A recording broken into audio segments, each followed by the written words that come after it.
शहर के हलचल के बीच एक छोटे से कमरे में खड़ा था रोहित, जिसने हाल ही में अपनी पढ़ाई पूरी की थी। अब वो अपने ख्वाबों को उड़ान देने शहर में आया था। हेलो हेलो पापा, आपकी आवाज़ ठीक से नहीं आ रही है। जी पापा, अब सुन रहा हूँ। हाँ, आप फिक्र मत कीजिए, मैं यहाँ बिल्कुल ठीक हूँ। मेरा काम भी ठीक चल रहा है, बल्कि बेहतर चल रहा है। आपको मालूम है, मुझे मुंबई के मशहूर फैशन डिजाइनर मैडी रॉय के ऑफिस में इंटर्नशिप मिल गई है। हाँ, पैसे थोड़े कम हैं, मगर शुरुआत के लिए बेहतर है। बस आप दुआ देते रहिएगा, मुझे और कुछ नहीं चाहिए। वाह, रोहित की मुंबई यात्रा की शुरुआत ठीक वैसे ही हुई जैसे उसने चाही थी, आत्मविश्वास से भरी, उम्मीदों से लबालब। हेलो, हाय, मेरा नाम रोहित है। मैं यहाँ इंटर्न के तौर पर आया हूँ और आज मेरा पहला दिन है। Oh, hi Rohit, welcome to our company. Thank you. चलो मीटिंग रूम में चलते हैं। Good morning everyone. जैसा कि आप जानते हैं, हम इस साल का पहला कलेक्शन लॉन्च करने वाले हैं। मुझे इस बार कुछ बिल्कुल नया चाहिए, ऐसा जो आज तक किसी ने ना किया हो और सोचा भी ना हो। रोहित मैडी की हर बात ध्यान से सुन रहा था कि तभी तो तुम हो नए इंटर्न। जी जनाब। कल सुबह 11 बजे तक तुम मुझे 5 यूनिक आइडियाज दोगे जिन पर हम काम कर सकते हैं। ओके? जी जनाब। गुड। हे रोहित, चलो खाना खाने चलते हैं। नहीं, जरा सा काम बाकी है, वो करके खा लूंगा। अरे ये क्या बात हुई, मैं कह रही हूँ ना, चलो। मगर वो क्या हुआ, इतने मायूस क्यों लग रहे हो? कुछ नहीं, बस कल का प्रेजेंटेशन है, समझ में नहीं आ रहा है कि क्या बनाऊं। अरे बस इतनी सी बात। काम जरूरी है, मगर खाना भी उतना ही जरूरी है। चलो सबके साथ खा लो, तुम्हारा काम बाद में कर लेना। प्रिया ने रोहित को सही समझाया ताकि वो डर छोड़कर आत्मविश्वास के साथ काम कर सके। काम हो गया, अब सो जाता हूँ। कल का प्रेजेंटेशन अच्छा होना चाहिए। अपने काम को निखारने के बाद रोहित शांति से सो गया। अगले दिन वो उत्साह से भरा ऑफिस में पहुंचा। मीटिंग शुरू हुई, सभी अपने अपने आइडियाज प्रेजेंट कर रहे थे। जब रोहित की बारी आई तो कुछ ऐसा हुआ जिसकी उसने उम्मीद भी नहीं की थी। आखिर ये क्या बकवास है? ये तुम्हारे आइडियाज हैं? जी जनाब। क्यों, कुछ गलत है क्या? गलत? इसमें यूनिकनेस कहाँ है? सारे डिजाइन्स और कॉन्सेप्ट पुराने हैं। मैंने तुमसे कहा था ना, मुझे कुछ ऐसा चाहिए जो अब तक किसी ने नहीं किया हो, और तुम मुझे ये दिखा रहे हो। मुझे माफ कर दीजिए। मुझे तुम्हारा माफीनामा नहीं चाहिए, उससे मेरा नाम ऊंचा नहीं होगा। अगली बार काम करने से पहले अपना दिमाग और नजरिया दोनों बदलना, वरना जिंदगी में कभी आगे नहीं बढ़ पाओगे। जी जनाब। वो दिन रोहित के लिए मुश्किल था। आत्मविश्वास से भरा जो लड़का आया था वो अब अंदर से टूट गया था, लेकिन उसने हार नहीं मानी। आज जो हुआ वो नहीं होना चाहिए था, मगर कोई बात नहीं, जो होता है बेहतर के लिए होता है। अब मुझे और मेहनत करनी है।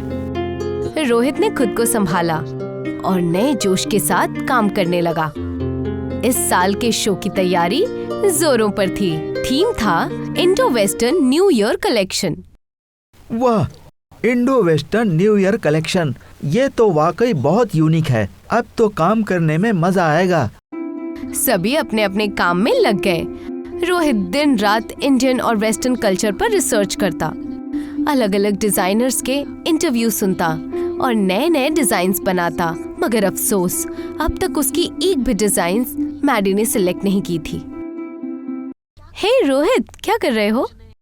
कुछ नहीं, नया डिजाइन बना रहा हूँ। सर ने ये वाली भी रिजेक्ट कर दी।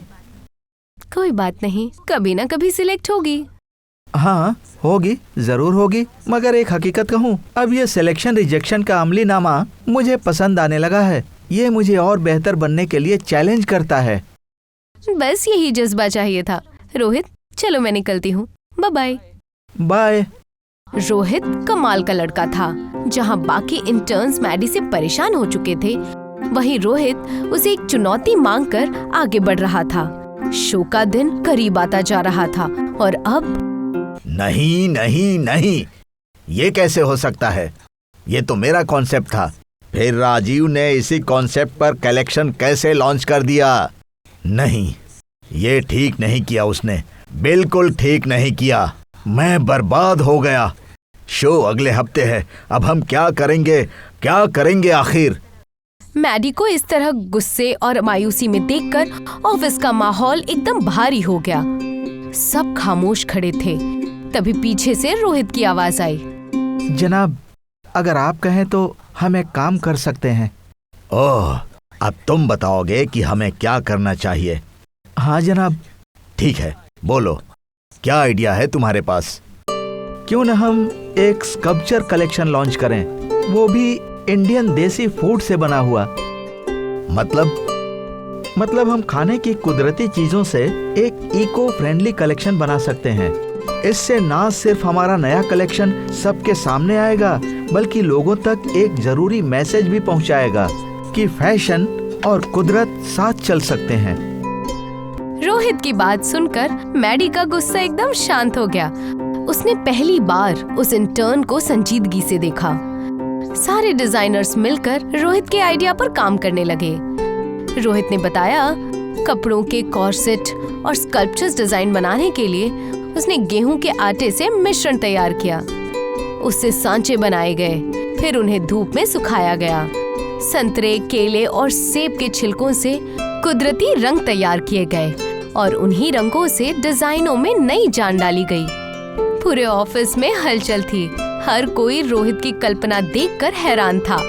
ओह माय गॉड, मुझे तो यकीन नहीं हो रहा है। ऐसा तो आज तक किसी ने नहीं किया।